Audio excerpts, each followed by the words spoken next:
बिस्मिल्लाहिर्रहमानिर्रहीम। अस्सलामु अलैकुम वरहमतुल्लाहि वबरकातुह। नाज़रीन कराम, आप देख रहे हैं आपका अपना चैनल स्कोप ट्रेंड्स होराइजन, जहां हम दुनिया के बदलते हुए हालात को आपके सामने खोल कर रखते हैं। आज की वीडियो शायद आपकी सोच को हिलाकर रख दे, क्योंकि ये वो मौजू है जो आने वाले चंद महीनों में दुनिया की सियासत, मईशत और जंग के तवाज़ुन को बदल सकता है। जी हाँ नाज़रीन, आज हम बात करेंगे एक ऐसे मामले पर जिसने America, Europe, Israel, Qatar, Iran, तुर्की, मिस्र और पाकिस्तान तक सबको हिलाकर रख दिया है।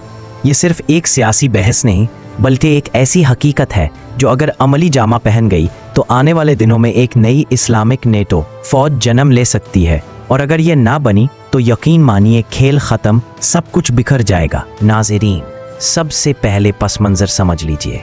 दुनिया की ताकतें एक नई सफ़बंदी में दाखिल हो रही है। अमेरिका के अपने मसाइल हैं, स्टॉक मार्केट दबाव में है, अंदरूनी सियासत टूट फूट का शिकार है, और सबसे बढ़कर एक 192 अरब डॉलर की डील खतरे में है जो कतर और अमेरिका के दरमियान हुई थी। अदर मशरिक़ वस्ती में इसराइल के अज़ाइम हर किसी को डरा रहे हैं। फ़लस्तीन की जंग ने सबको मजबूर किया कि वो सोचें, क्या इनफरादी मुल्क अपनी हिफाजत कर सकते हैं, या वक्त आ गया है कि एक इज्तमाई मुस्लिम फ़ौज बनाई जाए, बिल्कुल नेटो तर्ज पर। यही वो सवाल है कि जिसने अरब दुनिया और मुस्लिम दुनिया को दो हिस्सों में बांट दिया है। अब आते हैं असल नुक्ते पर। कतर एयरवेज़ ने अमेरिका से 192 अरब डॉलर की तारीख की सबसे बड़ी डील की थी।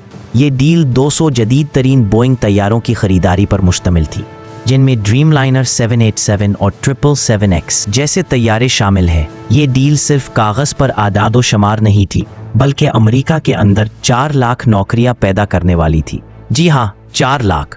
डोनाल्ड ट्रंप का इलेक्शन में सबसे बड़ा वादा ही यही था कि वो अमरीकी आवाम को लाखों नौकरियां दे। लेकिन अगर कल को कतर ने ये डील ख़त्म कर दी तो अमरीका की इकोनॉमी पर इतना बड़ा धचका लगेगा कि स्टॉक मार्केट ज़मीन बोस हो सकती है। सोच कर देखिए नाजरीन, कतर महज एक छोटा मुल्क नहीं, बल्कि दुनिया की सबसे बड़ी गैस रिजर्व्स रखने वाला मुल्क है, जिसकी इन्वेस्टमेंट पूरे अमरीका और यूरोप में फैली हुई है। अगर वो पीछे हट गया तो डोमिनो इफेक्ट शुरू हो जाएगा, यानी पहले कतर, फिर सऊदी अरब, फिर बाकी गल्फ ममालिक, और फिर अमरीकी इकोनॉमी के लिए काउंटडाउन शुरू। अब नाजरीन, असल बहस शुरू होती है। दो राय हैं। अरब नेटो, यानी सिर्फ अरब ममालिक अपनी एक फ़ौज बना लें। इस्लामिक नेटो, यानी तमाम मुस्लिम ममालिक, चाहे वो अरब हों या गैर अरब, जैसे पाकिस्तान, ईरान, तुर्की, इंडोनेशिया, मलेशिया, एक मुश्तरका फ़ौज बनाए। अगर पहली ऑप्शन पर अमल हुआ तो ये महदूद फ़ौज होगी जिसकी सलाहियतें सिर्फ अरब ममालिक तक महदूद होंगी।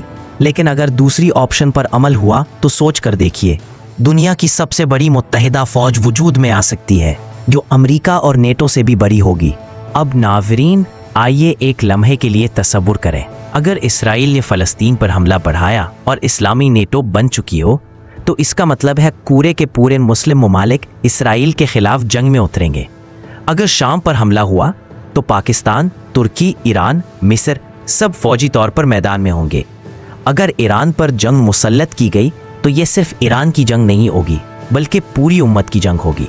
यही वो बात है जो इसराइल और अमेरिका को सबसे ज़्यादा डरा रही है। नाजरीन, आइए एक लम्हे के लिए तसव्वुर करें, अगर इसराइल ने फ़लस्तीन पर हमला बढ़ाया और इस्लामी नेटो बन चुकी हो, तो इसका मतलब है पूरे के पूरे मुस्लिम ममालिक इसराइल के खिलाफ जंग में उतरेंगे। अगर कतर ने ये डील मनसूख की तो अमरीकी इकॉनमी को न सिर्फ 4 लाख नौकरियों का नुकसान होगा, बल्कि 1.4 ट्रिलियन डॉलर की इन्वेस्टमेंट भी खतरे में आ जाएगी। सोचें, ये सिर्फ कतर की इन्वेस्टमेंट है। अगर सऊदी अरब और बाकी गल्फ ममालिक भी यही फैसला करते हैं तो अमरीकी स्टॉक मार्केट में जल्जला आ जाएगा। याद कीजिए, जब चाइना ने बोइंग की मल्टी बिलियन डॉलर डील मनसूख की थी, तब भी अमेरिका हिल गया था। यहाँ सबसे बड़ा सवाल ये है, क्या वाकई मुस्लिम ममालिक अपनी इनफरादी मफादात से ऊपर उठकर एक हो सकते हैं? पाकिस्तान के पास दुनिया की 6ठी सबसे बड़ी फ़ौज और एटमी ताकत है। तुर्की के पास मजबूत नेवी और नेटो का तजर्बा है। ईरान के पास खत्ते की सबसे ज़्यादा अस्करी खुद इन्हसारी है। कतर और सऊदी अरब के पास बेपनाह दौलत है। इंडोनेशिया और मलेशिया के पास स्ट्रेटेजिक लोकेशन है। अगर ये सब इकट्ठे हो जाएं तो दुनिया की कोई ताकत इनका मुकाबला नहीं कर सकती। लेकिन सवाल यही है, क्या ये सब अपने ज़ाती इख्तिलाफात भुलाकर एक साथ खड़े हो सकते हैं?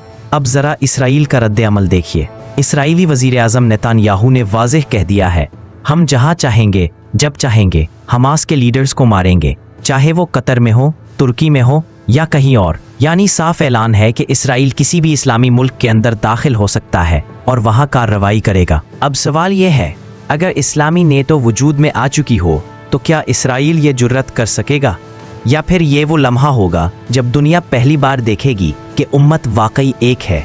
नाजरीन, अगर इस्लामी नेटो वजूद में आ गई तो तारीख का धारा बदल जाएगा। ये सिर्फ एक फौज नहीं होगी बल्कि एक पैगाम होगा कि अब कोई भी ताकत उम्मत मुस्लिमा को कमज़ोर या तकसीम नहीं कर सकती। लेकिन अगर ऐसा ना हुआ तो एक एक करके सब ममालिक अकेले अकेले शिकार होते जाएंगे। फ़लस्तीन, शाम, ईरान, कतर और फिर बाकी सब। ये वो फैसला है जो आने वाले चंद महीनों में होगा और इसी पर दुनिया की अगली सदी का नक्शा बनेगा।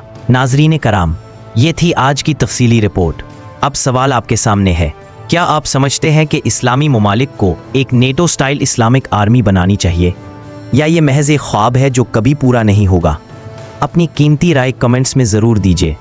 अगर वीडियो पसंद आई तो लाइक और शेयर कीजिए और हमारे चैनल को सब्सक्राइब करके बेल आइकन ज़रूर दबाइए ताकि आपको ऐसी मज़ीद वीडियोस सबसे पहले मिल सकें। अल्लाह निगहबान।